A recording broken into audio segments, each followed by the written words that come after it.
कोई नियम नहीं दिखाया, कोई स्ट्रक्चर नहीं दिखाया। हमने आपको बताया कि कैसे इसका कॉन्सेप्ट है टेंस का। टेंस के कॉन्सेप्ट को आप फॉलो करते जाइए, आपका पूरा सेंटेंस ऑटोमेटिक बनता चला जाएगा।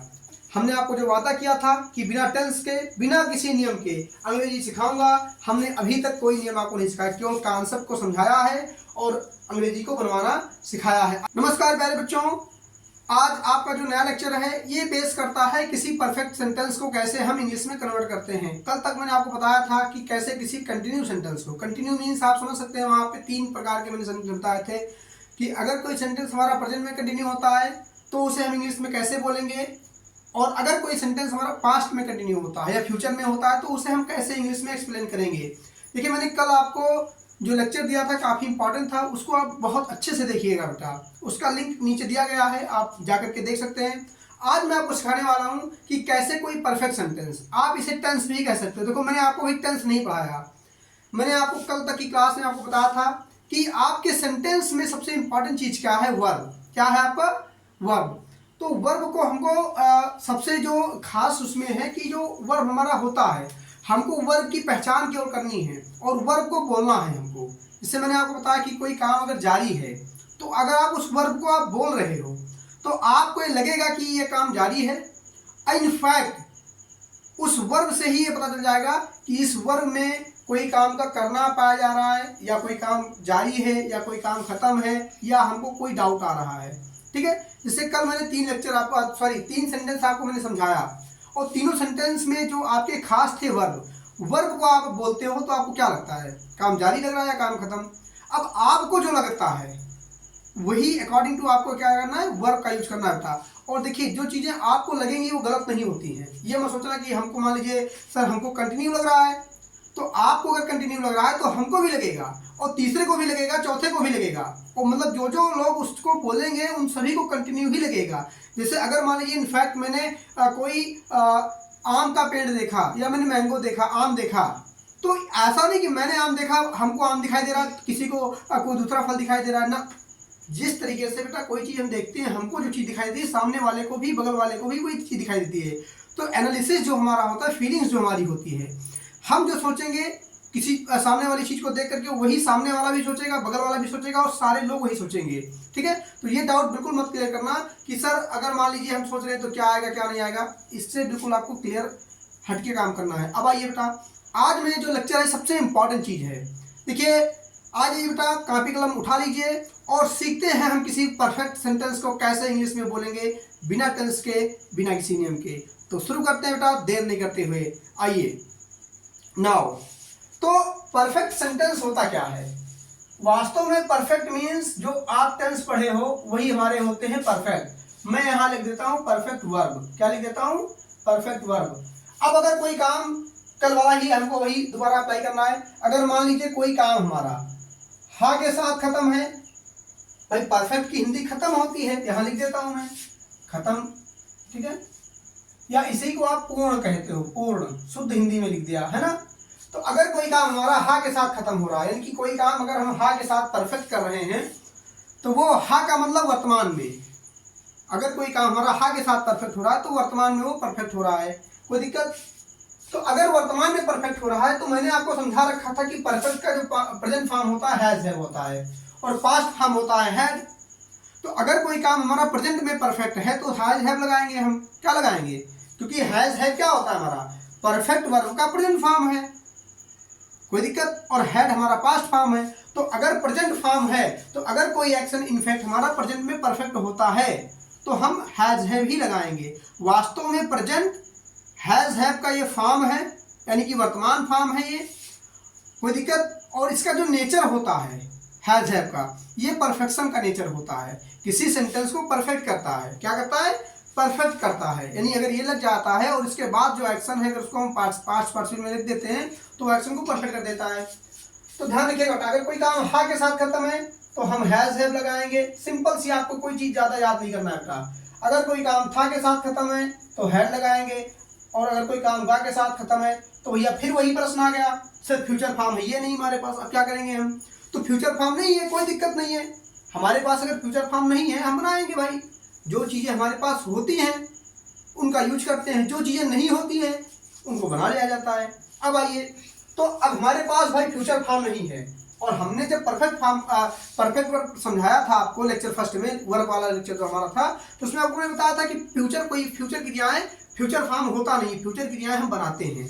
तो जैसे कोई काम चाहे वो खत्म हो, चाहे वो जारी हो, और चाहे वो दोनों ना हो, जैसे हमने गा देखा लास्ट में, हिंदी के वाक्य का जो आखिरी शब्द होता है वो क्रिया होता है, और इस क्रिया के साथ अगर गा आ रहा है लास्ट में, तो ध्यान रखना बेटा, अगर गा आ रहा है तो बिल से लगाएंगे, क्या लगाएंगे, बिल से लगाएंगे, कोई दिक्कत।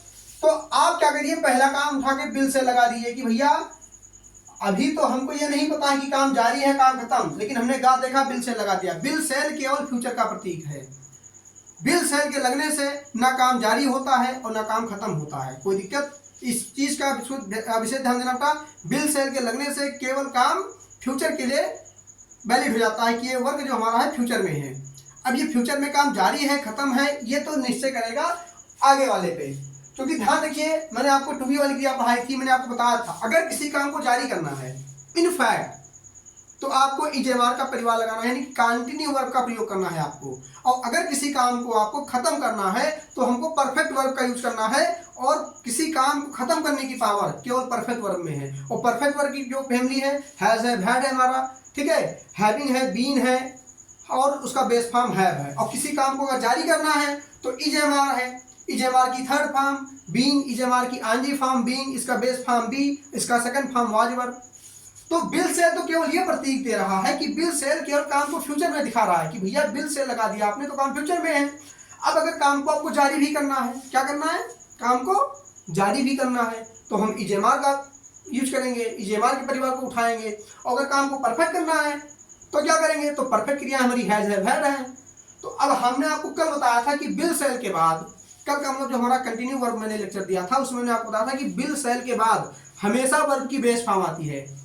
कुछ बच्चों का एक डाउट था कि सर बेस वर्ब कौन सा होता है, तो आज मैंने उनसे एक चीज बताया था बेटा, लेक्चर में मैंने बोल दिया था कि जैसे जैसे ग्रामर आगे बढ़ेगी आपको स्वयं जानकारी होती जाएगी कि कहाँ कहाँ पे हम इजेमार का फर्स्ट फॉर्म का प्रयोग करेंगे और कहाँ कहाँ हम बेस फॉर्म का प्रयोग करेंगे। कि बेस फॉर्म जो हमारा होता है, सिंपल सी बात है भाई, बेस फॉर्म जो हमारा होता है सेकंड फॉर्म फर्स्ट फॉर्म की तरह होता है।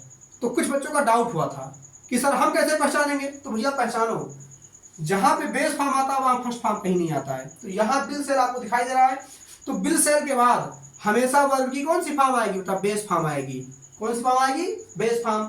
अब प्रश्न है सर किसका बेस फॉर्म आएगा, तो काम क्या है हमारा, खत्म करना है ना काम को, तो हैज है, हैड है ना, इसका बेस फॉर्म आएगा। किसका आएगा, इसका। तो बिल सेल तो प्रतीक है फ्यूचर का, और हम क्या लगाएंगे, यहां पे लगाएंगे हैव, क्या लगाएंगे, हैव। हैव क्यों लगा रहे हैं, अब कहोगे सर ये वाला है और ये वाला है के जैसा है ना, ये वर्ब की प्रेजेंट फॉर्म है, ये परफेक्ट वर्ब की प्रेजेंट फॉर्म है, और ये परफेक्ट वर्ब की बेस है, कोई दिक्कत।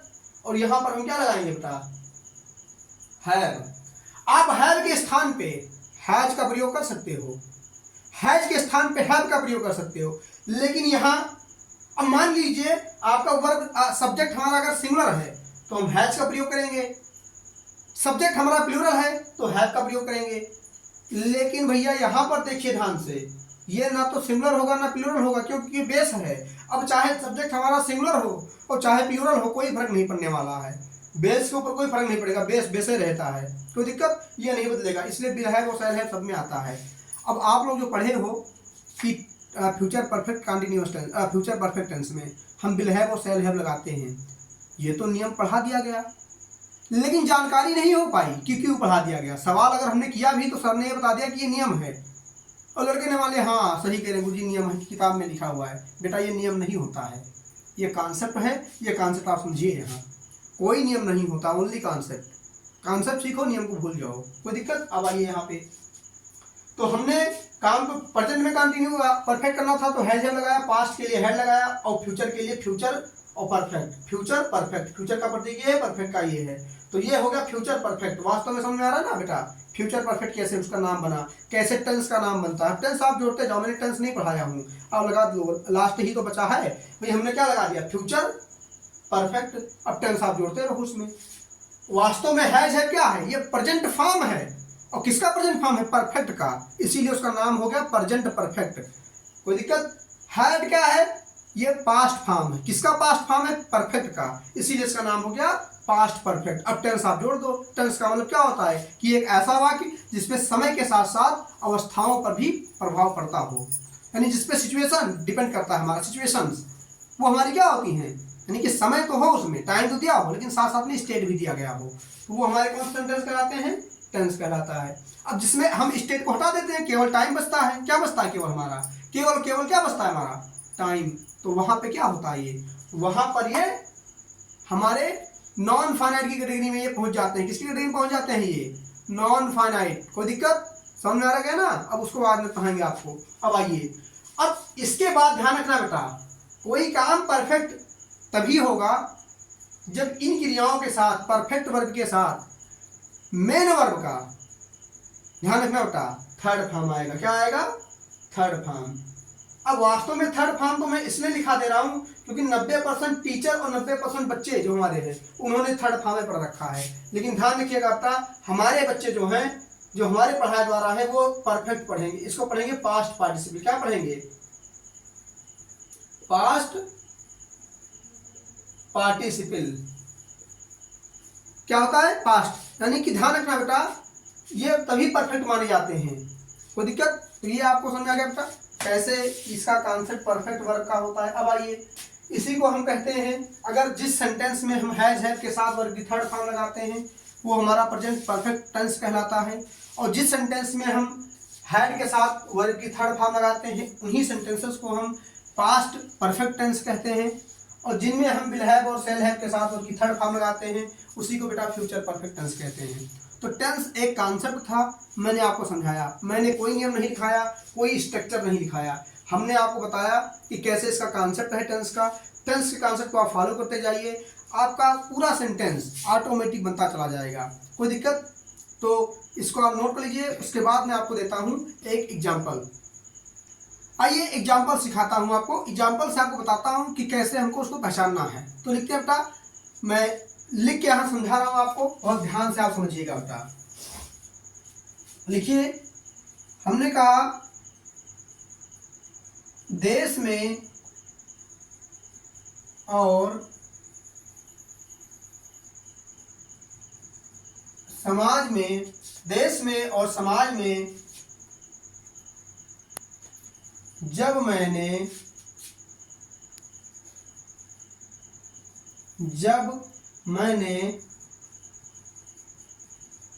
विद्यालय में खड़े होकर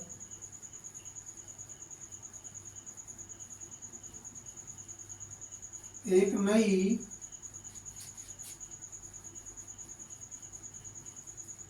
समस्या के बारे में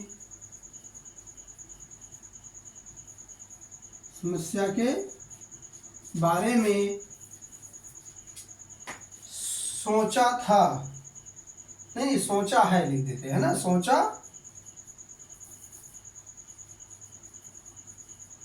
है। देखिए इतना बड़ा सेंटेंस आपका है बेटा, टेंस वाले कभी भी इतने बड़े सेंटेंस को नहीं लिखाते हैं, विशेष ध्यान देना पड़ा। सब दिखाई दे रहा है ना पूरा ओवरऑल यहाँ से? तो यहाँ जो टेंस वाले हैं वो ओवरऑल नहीं सिखाते हैं आपको। बच्चा रोता है, बच्चा नहीं रोता है, क्या बच्चा रोता है, सिंपल सी बात है, छोटा छोटा सेंटेंस पढ़ा करके आपको खिला देते हैं, उसी में हमको पता चलता है कि वो इतना ही है। ये सेंटेंस पढ़िए, जो टेंस पढ़ने वाले हैं कभी नहीं बना सकते हैं, गारंटी देता हूँ। अब आइए, सिंपल सी बात है, अब इतना बड़ा सेंटेंस है, हमको कुछ नहीं सोचना है, ओनली हमको केवल वर्ब पे फोकस करना है बेटा। किस पे फोकस करना है? वर्ब पे। तो वर्ब इसमें क्या है बेटा? तो हमने आपको बताया है कि हिंदी के वाक्य का आखिरी शब्द वर्ब होता है। तो हिंदी का यह वाक्य है और आखिरी शब्द है सोचा, यही तो है सोचा, इसको अंडरलाइन करते हैं बेटा, वर्ब हो गया। पहचान गए ना?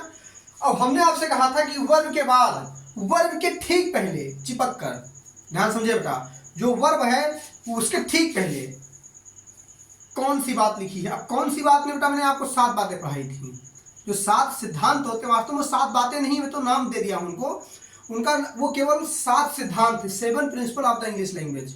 वो इंग्लिश के 7 प्रिंसिपल हैं, क्या हमारे 7 सिद्धांत हैं वो, ठीक है। वास्तव में सातों सिद्धांत अगर हम सीख लेते हैं तो वो हमारे लिए बेनिफिट होगा। तो वर्ब ये था, और वर्ब के ठीक पहले कौन सी बात लिखी है, ध्यान से देखिए बेटा, एक नई समस्या के बारे में क्लैड लिखा है।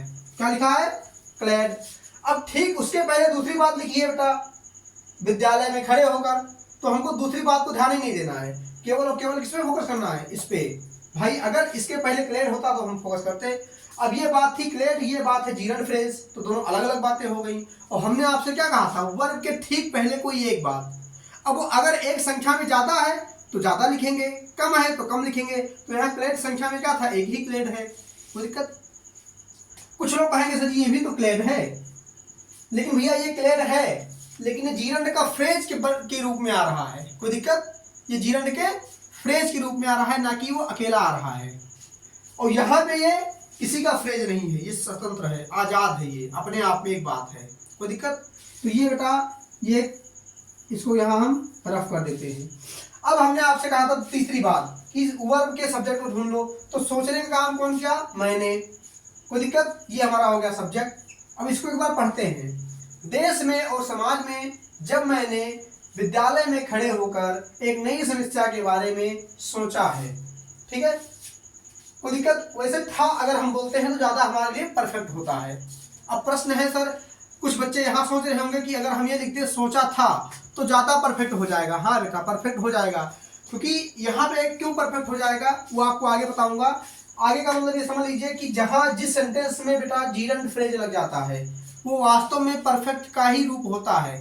जीरंड फ्रेज लगने का मतलब है कि काम हमारा पास्ट में हो गया, तो इसीलिए जीरंड आ रहा है, इसलिए यहाँ अगर सोचा था बोलेंगे तो ज्यादा स्टेबल बैठेगा, ठीक है। तो कुछ बच्चे हैं यहाँ पे मैं था ही लिख देता हूँ ताकि आपके लिए सेंटेंस काफी अच्छा। अब इसे बोलिए आप, देश में और समाज में जब मैंने विद्यालय में खड़े होकर एक नई समस्या के बारे में सोचा था। बहुत परफेक्ट आपका सेंटेंस बैठ रहा है बेटा, कोई दिक्कत। तो ये हो गया। अब इसका इंग्लिश बनाइए बेटा। तो हमने आपसे कहा था कि इंग्लिश का एक ही सिद्धांत है कि जो बात जहां सोचेंगे उसको वही बोलेंगे, बस वर्ब के पहले वाली बात वर्ब के बाद बोलेंगे, कोई दिक्कत। सबके समझ आ रहा बेटा। अब आइए, तो जो बात पहले क्या आ रहा बेटा, देश में। तो देश में देखिए पहले कौन सी बात आ रही बेटा, ये है एंड फ्रेज। क्या है हमारा, एंड फ्रेज। तो देश में तो एंड की फ्रेज को लिखने का तरीका क्या है, और के पहले जो लिखा हो उसको लिख दो, फिर और की अंग्रेजी, फिर और के बाद जो लिखा हो। तो और के पहले क्या लिखा है, देश में, तो क्या हो जाएगा बेटा, देश में क्लैड है बेटा, in the country, in the country. फिर और की अंग्रेजी आएगी एंड, समाज में इन द सोसाइटी। जब की इंग्लिश क्या होगी बेटा, व्हेन, मैंने, आई। अब देखिए बेटा जीरंड फ्रेज बीच में आ रहा है तो कामा लगा दीजिए आप। शुरुआत में बताया था ना आपसे कि अगर जीरंड फ्रेज बीच में आता है तो पहले कामा बाद में कामा। विद्यालय में खड़े होकर, तो पहले खड़े होकर की इंग्लिश आएगी बेटा स्टैंडिंग अप, स्टैंडिंग अप। अब विद्यालय में in the school, gerund phrase खत्म हो गया, कामा लगा दीजिए। अब ध्यान से देखिए बेटा, ये वर्ग के पहले वाली बात है, ये वर्ग के बाद जाएगा, और यहां पर क्या आ जाएगा, हमारा वर्ब आ जाएगा। बोलिए, वर्ब के पहले ही तो बात है, तो वर्ब यहां आएगा, सोचा। अब इसे आप बोलिए बेटा, क्योंकि अभी तक वर्ब आप हिंदी में लिखते आ रहे थे, अब अंग्रेजी में लिखना है, कोई दिक्कत। अब आइए, तो अब यहां पे क्या करना है, सोचा।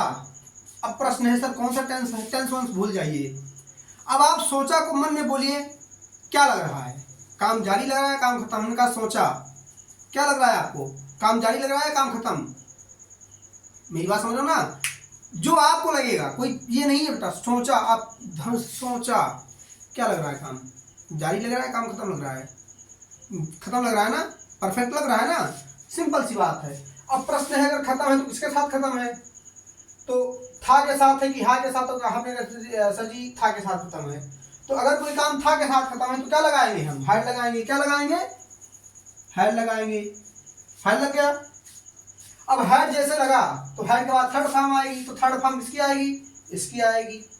बोलिए, तो सोचा की अंग्रेजी होती है, प्रेजेंट फॉर्म होता है थिंक, इसका थर्ड फॉर्म होगा थॉट। क्या होगा, thought, THOUGHT। GST had thought. अब वर्ब के पहले कौन सी बात छूट गई? क्लेयर। क्लेयर में पहले क्या आएगा अपना प्रीपोजिशन, तो प्रीपोजिशन क्या है? के बारे में, तो क्या बनेगा आपका? अबाउट। और फिर एक नई समस्या, तो एक का हो जाएगा ए, नई का हो जाएगा न्यू, और समस्या क्या हो जाएगा? Problem.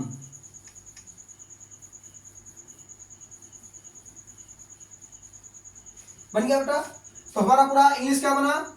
In the country and in the society when I standing up in the school had thought about a new problem. कोई दिक्कत? तो कैसे सेंटेंस को हम बनाते हैं? ये हमारा बेटा परफेक्ट टेंस का था। आइए एक दो एग्जांपल और आपको देते हैं और फिर उससे समझाते हैं, ठीक है?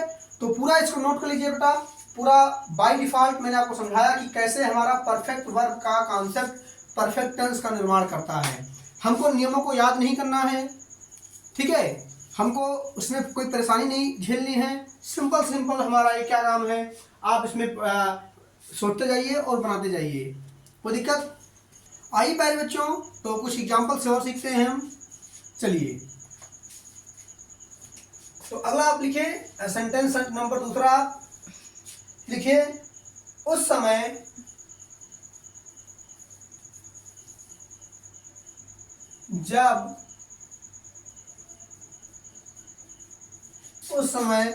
जब हमने इस दुनिया में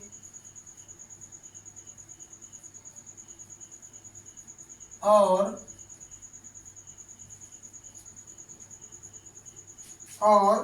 बहुत से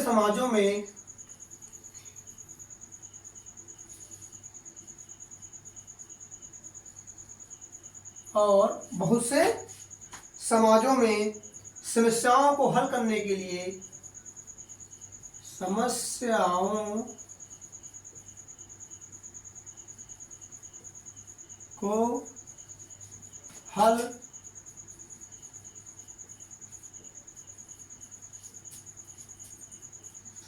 को हल करने के लिए एक योजना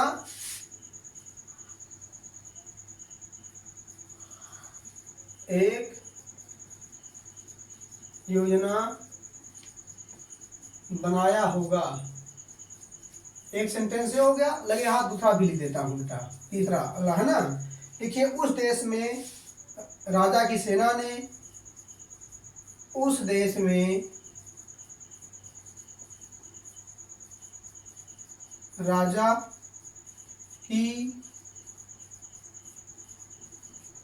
राजा की सेना ने हाथों में हथियार लेकर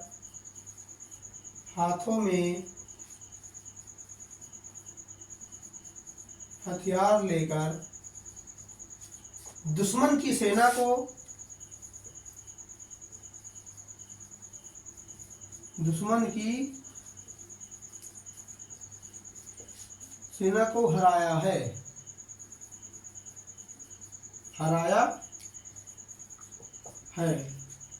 हो गया बेटा। तो दो सेंटेंस हमारे हो गए। पहला वाला जो आपको दिया था मैंने, वो पास्ट का था, ये फ्यूचर का है, और ये हमारा प्रेजेंट का है। तीनों टेंस आपको समझा देता हूँ। देखिए, ये मत सोचना कि 3 सेंटेंस है। लेक्चर के लास्ट में आप लेक्चर को अगर आप देखते रहते हैं तो लेक्चर के लास्ट में आपको मैं कुछ होमवर्क भी दूंगा, यानी कि कुछ एक्सरसाइज आपको मिलेगी, और आप हमारे व्हाट्सएप ग्रुप से जुड़ जाएंगे तो उससे आपको और एक्स्ट्रा भी जानकारियाँ मिल जाएंगी जो हमारे एक्सरसाइज हैं। अब आइए यहाँ बेटा, तो यहाँ भी फोकस कहाँ करना है? वर्ब पे। तो वर्ब क्या है हमारा बेटा? बनाया। वर्ब हो गया। वर्ब के ठीक पहले कौन सी बात लिखी है बेटा? तो अगर आप ठीक पहले देखें तो केवल वेयर लिखा हुआ है, एक योजना, क्योंकि एक योजना के ठीक पहले लिखा हुआ है इंफिनिटिव फ्रेज, ठीक है?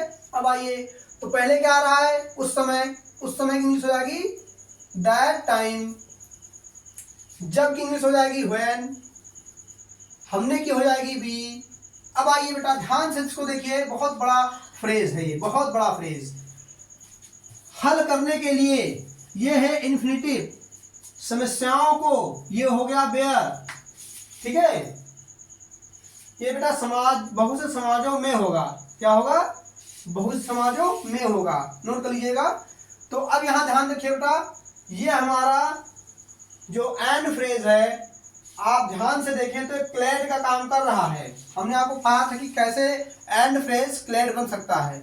यहाँ उसमें में लगा हुआ है दोनों में, तो ये भी क्लेड बन रहा है। ठीक है, तो इसको हम कैसे लिखेंगे, ध्यान रखिएगा बेटा।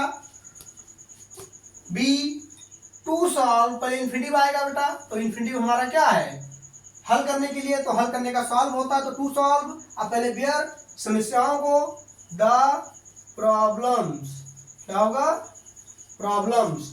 अब देखिए बेटा एंड फ्रेज, तो एंड फ्रेज में पहला फ्रेज क्या है इस दुनिया में, तो हो जाएगा इन दिस वर्ल्ड।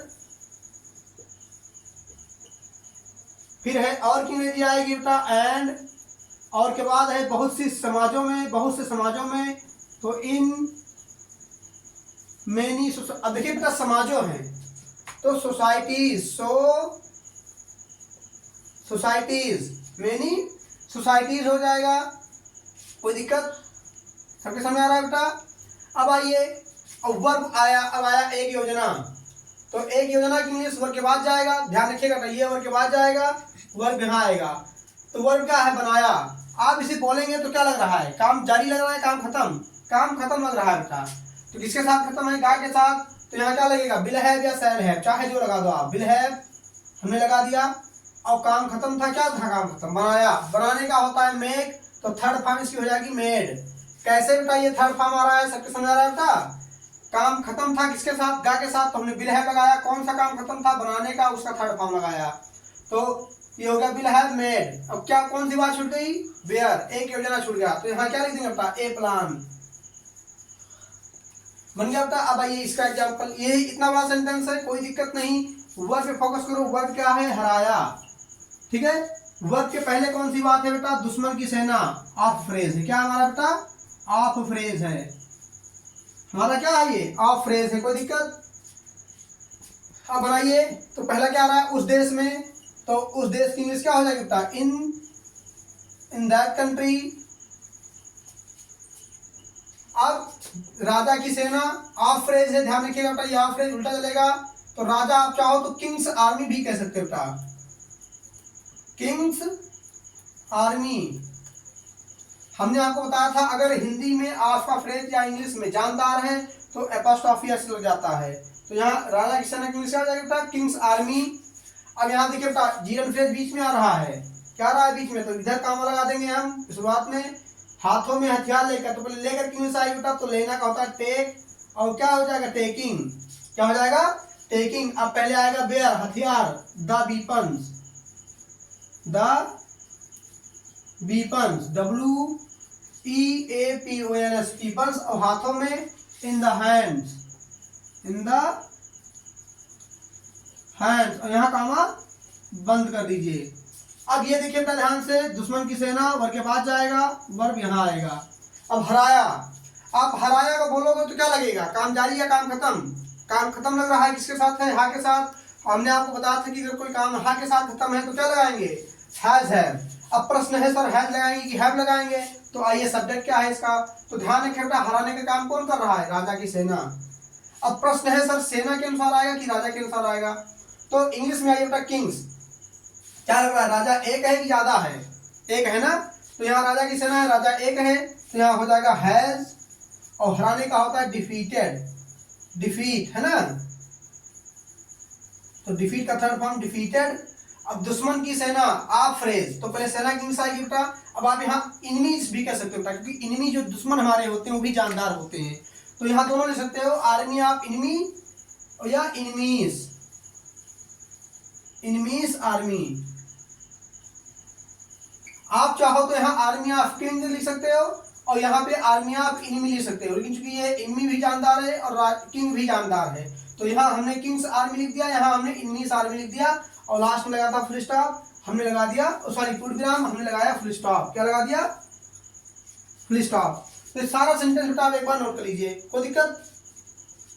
अब आइए, तो कैसे आपको इस सेंटेंस को हमने आपको सिखाया, कितने बड़े सेंटेंस थे, सारे सेंटेंस को आप इंग्लिश में कन्वर्ट करना सीख गए हैं। जो बच्चे अभी नए हैं इस लेक्चर को नया देख रहे हैं, कृपया करके जाकर के पूरा लेक्चर 1 से आप स्टार्ट करिए बेटा, और पूरा लेक्चर देखिए। मैं वादा करता हूँ आपको ना पूरा सही तो 50% जरूर समझ में आएगा, 50 ना सही तो 10% अगर आप समझ गए बेटा, तो ध्यान रखना, अगर आप इंग्लिश का केवल 10% सीख गए तो आप आगे चल करके बेटा वो दिन भी दूर नहीं होगा, वो समय भी दूर नहीं होगा जब आप इंग्लिश की सारी जानकारी रखेंगे बेटा। ओवरऑल आपको जानकारी के लिए बेटा लॉर्ड ऑफ इंग्लिश बन जाएंगे आप। तो लॉर्ड ऑफ इंग्लिश बनने के लिए पूरा लेक्चर आपको देखना पड़ेगा बेटा। कोई स्किप, हमारे यहाँ स्किप का कोई सिस्टम नहीं है। अगर वीडियो स्किप होती है तो जानकारियाँ भी स्किप होती चली जाएंगी। हमारे यहाँ पूरा लेक्चर आपको देखना पड़ेगा, तभी समझ में आएगा। नो डेमो, नो कोई ऐसा काम, हम ऐसा नहीं करते हैं वादा कि आपको दिखावा दे करके लॉलीपॉप दे करके आते हैं। हमारे पास कोई लॉलीपॉप नहीं है। लेक्चर पूरा देखना पड़ेगा तभी आप काम कर पाएंगे बेटा। ठीक है, तो आप आराम से बना सकते हैं। हमने आपको जो वादा किया था कि बिना टेंस के, बिना किसी नियम के अंग्रेजी सिखाऊंगा, हमने अभी तक कोई नियम आपको नहीं सिखाया, केवल कॉन्सेप्ट को समझाया है और अंग्रेजी को बनवाना सिखाया है। अभी तो शुरुआत हुई है बेटा। अभी आप ये कह सकते हो कि अभी पार्टी शुरू हुई है, अभी पूरी पिक्चर बाकी है। तो भी पिक्चर बाकी है बेटा, शुरुआत कर दिया हूँ, आगाज हो गया है। अब धीरे धीरे आप इससे भी कठिन कठिन वाक्यों को, अभी तो शुरुआत है, अभी आप समझ सकते हो ना, हमारी इंग्लिश का ट्रेलर चल रहा है ये, अभी पूरी फिल्म आपकी बाकी बेटा। और जिस समय हमारा लेक्चर का लास्ट लेक्चर होगा उस समय आप अंग्रेजी के अंग्रेजी के ज्ञाता और दाता दोनों बन जाएंगे। तो मिलते हैं बेटा अगले लेक्चर में। तब तक के लिए वीडियो को लाइक करिए और सब्सक्राइब करिए और नए बच्चों को शेयर जरूर करिएगा ताकि उनका भी भला हो जाए, वो भी एक नई अंग्रेजी एक नए रूप में सीख सके बेटा। Good day, have a nice day.